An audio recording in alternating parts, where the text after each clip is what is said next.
जब तक आप अपने रब से जुड़ेंगे नहीं, आपका ध्यान नहीं जाएगा अपने रब जो की बड़ा तरफ। मेहरबान निहायत रहम वाला है। अस्सलाम वालेकुम व्यूअर्स, मैं लैला खान अपने चैनल में आपको खुशामदीद कहती हूँ। जो लोग फर्स्ट टाइम मेरे चैनल पर आए हैं उनसे रिक्वेस्ट है कि चैनल को सब्सक्राइब कर लीजिए ताकि नेक्स्ट अपलोड होने वाली वीडियो आपको मिलती रहे, वीडियो आप तक पहुँचती रहे। उसके लिए आप अपना नोटिफिकेशन ऑन कर लीजिए और मेरी हौसला अफजाई के लिए वीडियो को लाइक जरूर कीजिए प्लीज, और जरूरतमंद लोगों के साथ सदका जारिया समझकर वीडियो का लिंक शेयर कर दें। शुक्रिया। बस आज मैं आप लोगों के लिए जो अमल लेकर आई हूँ, करने में आसान है, मुश्किल नहीं है, लेकिन इतना पावरफुल है। यकीन जानिए, अगर हम अल्लाह ताला से कुछ मांगते हैं तो सारी बात हमारे मांगने के ऊपर होती है कि हमारी मांगने में कितनी तड़प है, हम कितनी तड़प से और कितनी तवज्जो से अपने रब से कुछ मांगते हैं। आप अल्लाह का जिक्र करते हैं, बहुत सारी कुरान पाक की कोई भी सूरह आप पढ़ के अपने रब से कुछ मांगते हैं, अल्लाह के किसी नाम के वसीले से अपने रब से कुछ मांगते हैं, और अगर आपको नहीं मिलता तो अगर वो नहीं मिलता तो हम मायूस हो जाते हैं। तो यकीन जानिए इसके पीछे दो वजह हो सकती, या तो हमारे मांगने का तरीका सही नहीं होता,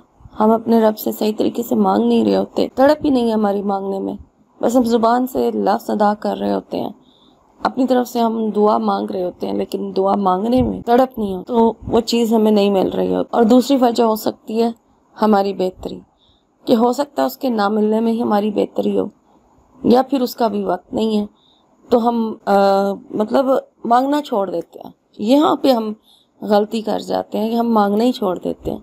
दुआ मांगना कभी भी नहीं छोड़ना चाहिए, हमेशा मांगते रहना चाहिए। अल्लाह ने कबूल करनी है, वो कर लेगा कबूल, और आपको दुआ से तो दुआ मांगना नहीं छोड़ना चाहिए, दुआ को पूरे यकीन के साथ मांगते रहना चाहिए, इंशाल्लाह वो चीज़ आपको ज़रूर मिल जाएगी। तो आज का जो वजीफ़ा मैं आपसे शेयर करने जा रही हूँ, ये आपकी कोई भी हाजत है, आप मायूस हुए हुए हैं, आप चाहते हैं कि वो पूरी हो, तो पूरे यकीन के साथ, पूरी तड़प के साथ, पूरी तवज्जो के साथ इस अमल को कीजिए, और इस अमल की बरकत से, इस अमल के वसीले से अपने रब से मांगे, इंशाल्लाह वो आपको ज़रूर मिलेगी।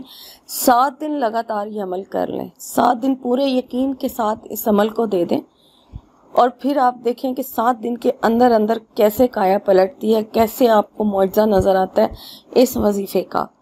क्योंकि ये सूरह इखलास का अमल है, और सूरह इखलास में अल्लाह ताला की वहदानियत बयान की गई है, तारीफ बयान की गई है, और सूरह इखलास पढ़ने वाले पर जन्नत भी वाजिब हो जाती है। जब हम बाकायदगी से रोज़ाना 200 मरतबा सूरह इखलास पढ़ लेते हैं तो कितने महल हमारे लिए वहाँ तैयार हो जाते हैं, और हमारे ऊपर जन्नत भी वाजिब हो जाती है। तो सूरह इखलास बहुत फ़ायदे रखती है, और इससे अल्लाह का कुर्ब भी हासिल होता है। तो इसलिए सूरह इखलास को पढ़ के अपने रब से जो मांगना चाहते हैं मांगे, ज़रूर मिलेगा इंशाल्लाह। और इसके साथ जो दूसरी सूरह आपने मिला कर पढ़नी है वो है कुरान पाक का दिल, सूरह यासीन। ठीक है, दोनों ही सूरतें अपनी अपनी जगह बहुत ज़्यादा अहमियत रखती हैं, बहुत पावरफुल हैं, दुआ की कबूलियत में बहुत ज़्यादा इनकी अहमियत है। तो पढ़ने कितनी तादाद में है, किस टाइम पढ़ना है, अब आपको साथ में वो शेयर कर देती हूँ। ये अमल होगा फजर की नमाज के बाद। जब आप फजर की नमाज अदा कर लें, आपकी जो भी हाजत है उसकी नियत कर लें, दुरूद शरीफ पढ़ लें। दुरूद शरीफ जो है 11 मरतबा पढ़ लें, 10 मरतबा पढ़ लें, या फिर ज्यादा तादाद में पढ़ना चाहते हैं आप पढ़ सकते हैं, लेकिन 10 दफा बोला गया है कि 10 दफा सूरह आप दुरूद शरीफ पढ़ें अपनी नियत करने के बाद कि आपने जिस मकसद के लिए इस अमल को करना है। उसके बाद हर बार बिस्मिल्लाहिर्रहमानिर्रहीम के साथ आपने सूरह इखलास को 500 मरतबा पढ़ना है, 500 मरतबा, यानी 5 तस्बीहां पढ़ेंगे सूरह इखलास की, और उसके बाद 1 मरतबा बिस्मिल्लाहिर्रहमानिर्रहीम के साथ सूरह यासीन पढ़ लें। ये दोनों को इस तरह पढ़नी है, पहले जो है दुरूद शरीफ पढ़ें, फिर आप सूरह इखलास पढ़ें 500 मरतबा, बस बिस्मिल्लाहिर्रहमानिर्रहीम हर बार पढ़ते रहिए,